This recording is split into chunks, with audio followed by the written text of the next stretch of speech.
मैं Diwakar cloud web India से। मैं एक शख्स नहीं शख्सियत के साथ बैठा हुआ हूँ जिन्होंने अपना MBA लाइफ इंश्योरेंस से कर रखा है और आज भारतीय जीवन बीमा करते हैं, जिनको लोग पलामू में बीमा गुरु से जानते हैं। तो मैं आपसे ज़्यादा वक्त नहीं लेते हुए आइए मिलवाता हूँ बीमा गुरु संजीव कुमार जी से, जिन्होंने LIC में आज 13 साल से महारत हासिल करी हुई है। सैकड़ों लोगों को बीमा के जरिए लाभ पहुंचाया है। आज उन लोगों का विश्वास इतना उनके ऊपर है जैसे उनके लिए कोई बहुत बड़ा खजाना हाथ लग गया हो। आखिर क्यों ना हो, क्योंकि सजेशन ही ऐसा देते हैं जो इंसान के फ़ायदे की बात हो, और हर जगह फ़ायदे की ही बात की जा सकती है और करी जा सकती है। संजीव जी, आप बीमा के क्षेत्र में आज 13 साल से हैं।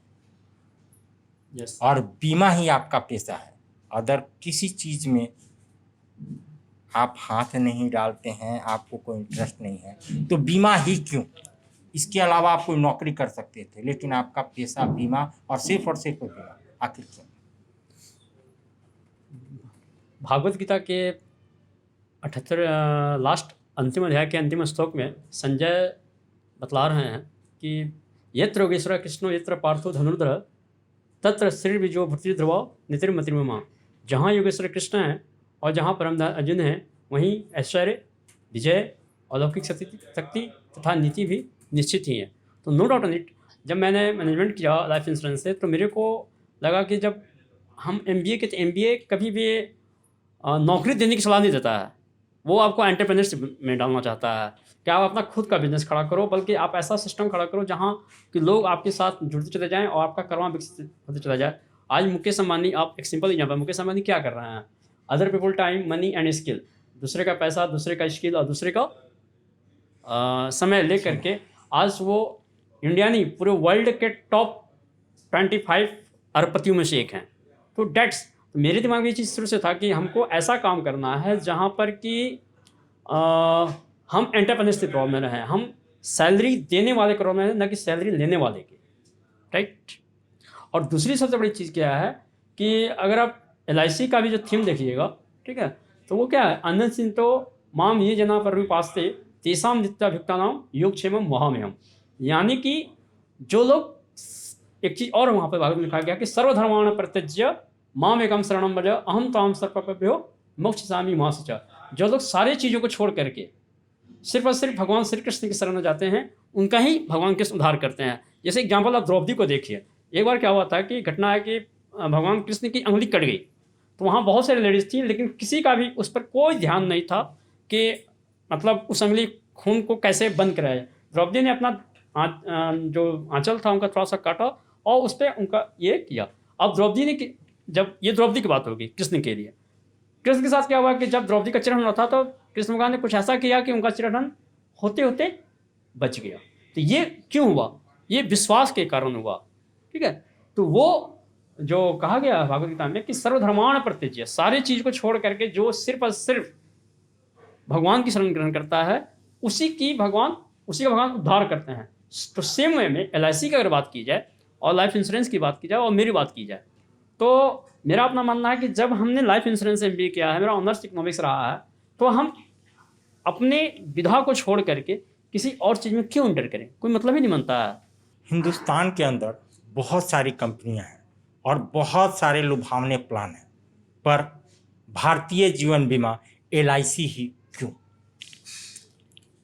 ऐसा है दिवाकर जी कि जब हमारा देश आज़ाद हुआ 1947 में, उस समय भी इंश्योरेंस का कॉन्सेप्ट था हमारे यहाँ, लेकिन इसको पूरी तरीके से रेगुलेट करने में भारत सरकार को समय लगा उस ज़माने में, और ये सारा चीज़ क्लियरफाई हो पाया 1956 में।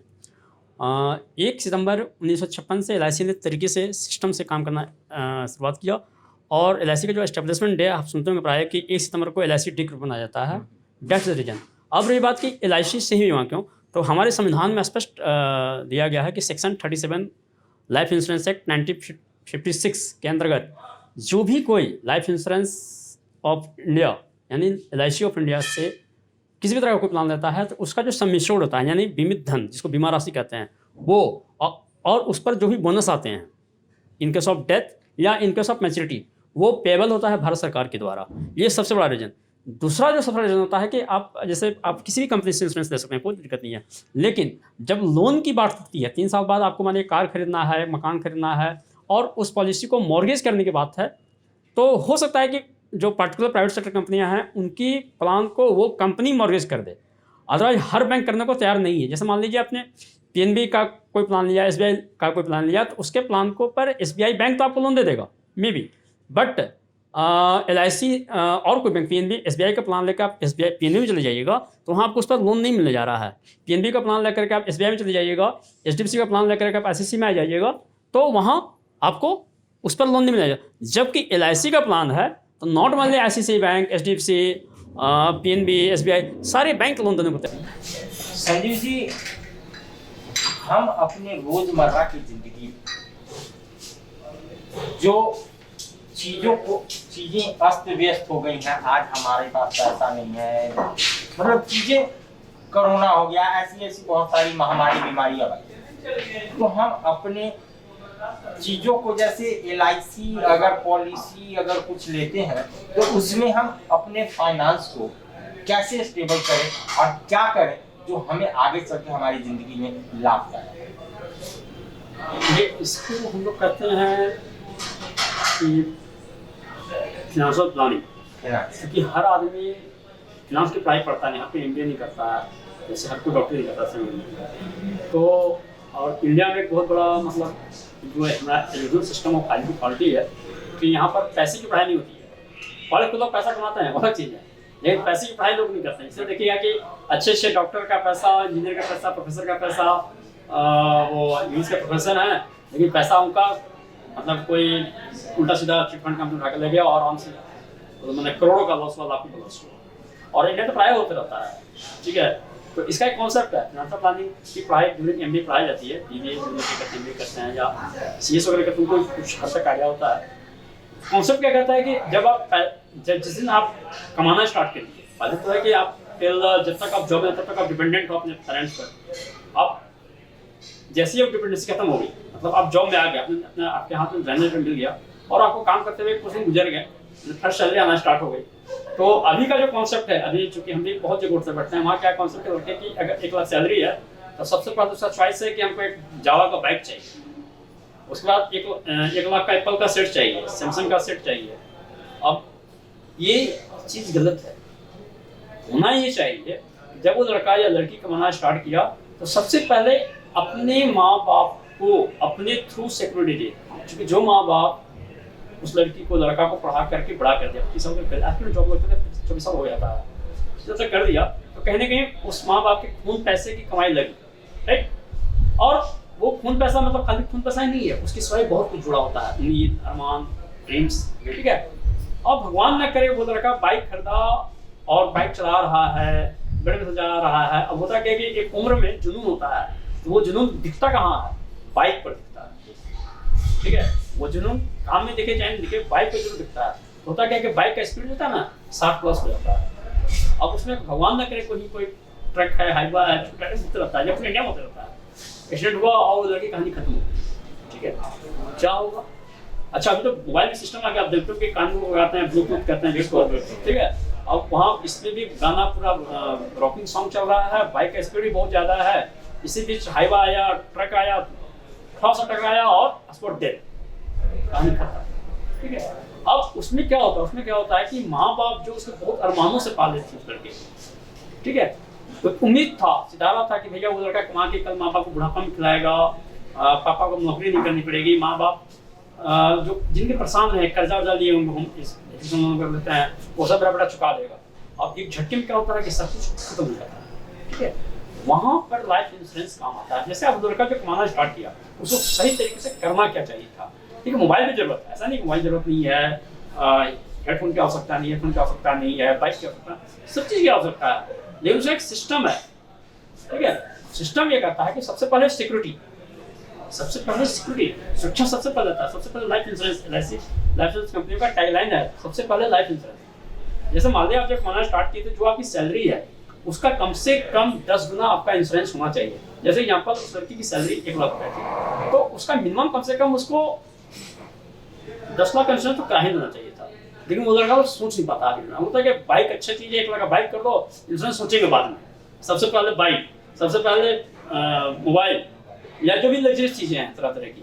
अभी क्या कॉन्सेप्ट क्या चल रहा है कि आदमी नौकरी लगा नहीं, चाहे पुलिस नौकरी जाए, चाहे टेक्नोलॉजी, सबसे पहले जमीन लें।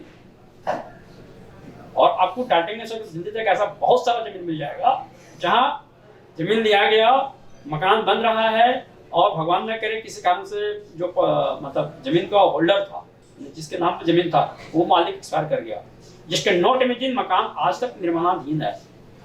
दूसरा मामला आप देख लीजिएगा कि अभी लोग हाउसिंग लोन लेकर के मकान ले रहे हैं, ठीक है। मकान लिया गया और आदमी एक्सपायर कर गया, घर में कोई रह भी नहीं रहा है और जो ईएमआई भरना है वो भरना मजबूरी है, ठीक है। तो यहाँ पर लाइफ इंश्योरेंस जीत जाता है। सिस्टम क्या कहता है, जो फाइनेंशियल प्लानिंग पिरामिड होता है उसमें सबसे बॉटम में होता है लाइफ इंश्योरेंस। उसका कॉन्सेप्ट ये है कि भैया जितना कमाते हो उसका मिनिमम तो 10 गुना इंश्योरेंस होना ही चाहिए, मैक्सिमम आप जितना भी जा सकते ईयरली बेसिस पर।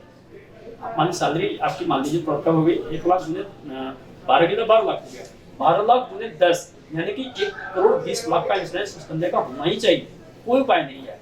अब दूसरी चीज ये होती है, फिर उठता है आपका हेल्थ इंश्योरेंस। तो हेल्थ कॉन्सेप्ट है कि आज के डेट में एक आदमी को मिनिमम भी तो 20 लाख का हेल्थ इंश्योरेंस रखना चाहिए। कोरोना हुआ ना, कितना एक आदमी का एवरेज खर्चा कोरोना में कितना आया, कम से कम 2 लाख 3 लाख 4 लाख खर्चा आया। अब किसी को हार्ट का इश्यू है, लंग का इश्यू है, लीवर का इश्यू है, तो खर्चा 10 लाख प्लस गया। तो वहाँ एक सिक्योरिटी और जब चाहिए तो अपने फैमिली पॉइंट ऑफ व्यू से, मतलब अपना भी, अपनी वाइफ का भी, अपने अनमैरिड चाइल्ड का भी, और कंपनी देती हैं, ठीक है। फिर तीसरी चीज होती है पेंशन प्लानिंग, इसकी हम बात करेंगे सब चीज की। पेंशन प्लानिंग होती है आखिर में क्या है कि हर आदमी पहले तो नौकरी नहीं मिल रही है, नौकरी जहाँ मिल रही है गवर्नमेंट सेक्टर की, तो वहाँ पर एनपीएस का सिस्टम है या फिर पेंशन है ही नहीं, ठीक है। पेंशन नहीं है तो ऐसा थोड़ा कि आदमी का बुढ़ापा नहीं आएगा, हो सकता है लता दीदी की तरह वो भी 90 साल जी गया, ठीक है। तो वहाँ पर क्या होगा, वहाँ पर तो भैया वो उनको रॉयल्टी थोड़ा मिलेगा जो सरकारी नौकरी कर रहे हैं या प्राइवेट नौकरी कर रहे हैं, पूरा रॉयल्टी इनकम नहीं है। तो 60 के बाद क्या होगा, आपको कहीं काम करना पड़ेगा, या तो नहीं तो फिर माँ बाप के सहारे, सॉरी बेटा बेटी के सहारे, ठीक है। तो वो बड़ा मतलब दर्दनाक हो जाता है कि आप बुढ़ापे में, अभी छोड़िए आप सब छोड़िए, अभी आप किसी से 30 साल उम्र है, आपको 30 साल 40 उम्र है, तो आपको किसी से 1000 का मांगने में, 10,000 मांगने में थोड़ा सा ईगो हर्टिंग लगता है, हाईली ईगो हर्टिंग लगता है कि हम मांगेंगे और नहीं दिया तो अब दे दिया, उसके बाद आके हमको फोन कर दिया, मैसेज डाल दिया कि सर आप 50,000 दे तो बताइए ना, तो कितना ईगो हर्टिंग लगता है। और तो भैया जब बुढ़ापा आ जाएगा, 50 साल प्लस हो जाइएगा, तो ईगो ज़्यादा हर्ट करता है। और उस समय आपको, आप अपने बेटा से या पतोह से या दामाद से या बेटी से कहिएगा हमको बेटा 50 रुपये चाहिए, हमको घुटना का ऑपरेशन कराना है, पैसा चाहिए हमको, क्या लगता है वो आप ईगो हर्टिंग हुआ भी होगा, 100% होगा। पेंशन प्लानिंग आप अपनी बुढ़ापे की व्यवस्था खुद से कीजिए, वो आपके बेटा बेटी, ठीक है, आपने बेटा बेटी को पढ़ाया, वो आपका कर्तव्य है, लेकिन आप ये उम्मीद रखते हैं अधिकार के रूप में कि बेटा बेटी आपको कमा के खिलाएगा, ये आपकी बेवकूफ़ी है। उसके बाद जो चौथी चीज निकल के आती है वो होती है कि कर्ज। कहा गया है कि खर्च और कर्ज कम कीजिए, कर्ज और खर्च कम कीजिए। अभी क्या है कि आदमी को आवश्यकता है मान लीजिए एक कार की, लेकिन उसके घर में 3-3 कार लगे हुए हैं और सब ईएमआई पर, ठीक है। तो ईएमआई अच्छा चीज नहीं है। आपने एक कार लिया मान लीजिए 10 लाख का, और जब टोटल आप 3 साल 4-5 साल का देखे ड्यूरेशन, तो आप देखिएगा कम से कम 15 लाख का कार दे दिए, तो 5 लाख जो दिए उसका कहीं कोई कैलकुलेशन नहीं है। आपने मकान लिया, उस पर रेंट दे रहे हैं आप 10,000 रुपये का, 20,000 रुपये का, उसका कहीं कोई सारा निगेटिव मतलब निगेटिव इनफ्लो, ठीक है, वो लॉस है। आप ऐसा कीजिए, सिस्टम बनाइए कि अपने पूंजी से, अपने सैलरी से सब कुछ खड़ा कर लीजिए, कर्ज पर मेजोरिटी तो कभी ना चाहिए। जैसे आजकल मोबाइल का सिस्टम है, मोबाइल में लोग बजाज फाइनेंस का, सैमसंग कंपनी का फाइनेंस करा के मोबाइल ले रहे हैं, तो ठीक है, मोबाइल आप दीजिए, अच्छी बात है, लेकिन जो जीरो फाइनेंस है वो तो ठीक है, लेकिन जहाँ आप 20% दे रहे हैं, 25% दे रहे हैं, 30%, अभी इंडिया में बहुत सी ऐसी कंपनियां हैं जो 40% पर आपको लोन देने जा रहे हैं और लोग ले रहे हैं, वो बेवकूफ़ी है। चाहे वो बाइक दे रहे हो, चाहे मोबाइल दे रहे हो। और अभी पब्लिक मनी लेंडिंग का भी कॉन्सेप्ट चला है। बैंकिंग से अगर दिल्ली तक देखिएगा तो लोग पब्लिक लेंडिंग में ले रहे हैं, मतलब कि एक इंटरेस्ट पर भी पैसा लेते हैं लोग। खासकर गांव देहाती क्षेत्रों से बहुत ज़्यादा है, या बिजनेस में कॉन्सेप्ट ज़्यादा है कि हमको बिजनेस को बढ़ाने के लिए हम 10% पर पैसा उठा रहे हैं, 10% पैसा उठा रहे हैं, वो सही नहीं है। आप बिजनेस आगे नहीं बढ़ पाइएगा, यही चीज़ है। और उसके बाद अब चीज़ और होता है, अभी इन लोग को देखिएगा कि तो पहले नेटवर्किंग कंपनी, नॉन बैंकिंग, जैसा भी देखिएगा कि खासकर छोटे टाउन में आपको नॉन बैंकिंग का कॉन्सेप्ट बहुत ज़्यादा है। कि जैसे आरबीआई का कॉन्सेप्ट है, या हमें मेरे पढ़ा है कि रूल 72 होता है, rule 72 divided by rate of interest. उस पॉइंट से बात ये देखिएगा कि अभी भारत का सरकार का जो आरबीआई का जो कॉन्सेप्ट है वो 6% 7% ज़्यादा कनेक्ट होता है। अब बहुत सी कंपनियां हैं नॉन बैंकिंग कंपनियां, वो कहती है कि हम आपको 25% दे देंगे। भैया मेरे, जब भारत सरकार आपको पोस्ट ऑफिस और बड़ी बड़ी कंपनियां 10 साल में पैसा डबल करने को तैयार नहीं है, तो वो कंपनी 5 साल में डबल कहाँ से दे देगी? फिर वो कंपनी प्लान करना पड़ता है, और ये प्रॉब्लम हो रहा है। अब सिर्फ कर्ज के साथ भी है।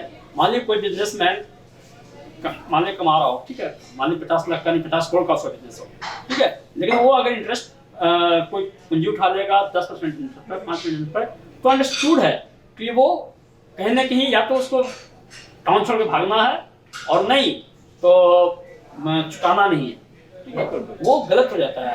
और ये गलत है, बात कीजिएगा तो कर्ज लेना ही गलत है, कर्ज लेना ही गलत है। और उसको बहुत ज्यादा इंटरेस्ट देता, पे नहीं कर पाएगा, नहीं पे कर पाइएगा, तो फिर अभी देखिएगा पूरे गुजरात में भी सुनिएगा, चाहे टाटा में सुनिएगा, चाहे दिल्ली में भी सुनिएगा, कि लोग कर्ज के कारण पूरे फैमिली सुसाइड कर दे रही है। और प्राय मामला आता है कि पहले बेटा को आदमी मतलब मर्डर कर दिया, वाइफ का मर्डर कर दिया, फिर अपने सुसाइड कर दिया। तो मतलब प्राय आ रहा है, क्यों आ रहा है? कर्ज के कारण। भैया हम ऐसा सिस्टम पैदा ही नहीं करें कि कर्ज देना पड़ता है। हम ऐसा सिस्टम बनाए कि हम मान ली महीने का 500 कमाए, चाहे 5000 कमाए, चाहे 5 लाख कमाए, हम उसी बजट में चले, ठीक है। एक कॉन्सेप्ट लोग बोल देता है, इसमें बोलते हैं कि भैया जेती लॉबी 100 वो है एग्रेड, वो पुराने लोगों का था। नए लोग कहते हैं कि हम लोग चादर लंबा कर लेंगे, नया चादर खरीद लेंगे। लेकिन नया चादर खरीद लेंगे तो भैया आप में वो स्किल रहेगा, आइडिया रहेगा तब ना। ऐसा थोड़ा कि हर कोई के लिए वो चीज है कि हर आदमी अपना चादर बड़ा खरीद सकता है। अब इसमें तो बर्बाद हो जा रहे हैं, जो गलत है। तो मेरा अपना मानना है कि सबसे पहले जो है, मेरा क्या मतलब, अच्छे एक्सपर्ट जो भी आपको बताएंगे वो बताएंगे कि सबसे पहले आप अपना लाइफ इंश्योरेंस कराओ, क्योंकि आप जिंदगी जो मिली है वो आपकी नहीं है, वो जिंदगी आपकी उधार है, आपके माँ बाप की, आपकी वाइफ की, आपके बच्चों की, राइट। जैसा कि आप सुन रहे थे सर, तो आप अपनी जिंदगी का डिजाइन, आजकल एक नया तरीका है फाइनेंशियल एडवाइजर, तो आपको एक अपने फाइनेंस का एडवाइस हमारे सर से ले सकते हैं। नीचे आप नंबर सर का स्क्रॉल करेगा तो आप उसमें ले सकते हैं, और सर से अपने जिंदगी के फाइनेंस का डिजाइन पूछ करके फ्री में निःशुल्क करवा सकते हैं। काफी बेहतर आपको बता सकते हैं, और आपके लाइफ का इंश्योरेंस, मेडिक्लेम, पेंशन प्लान, इन सब चीजों के बारे में आपको हम जानकारी देंगे। लेकिन फिर भी आपको किसी चीज के इंश्योरेंस के लिए पूछना, हमारे संजीव सर का नीचे नंबर है, उसमें आप देख करके बात कर सकते हैं सजेशन।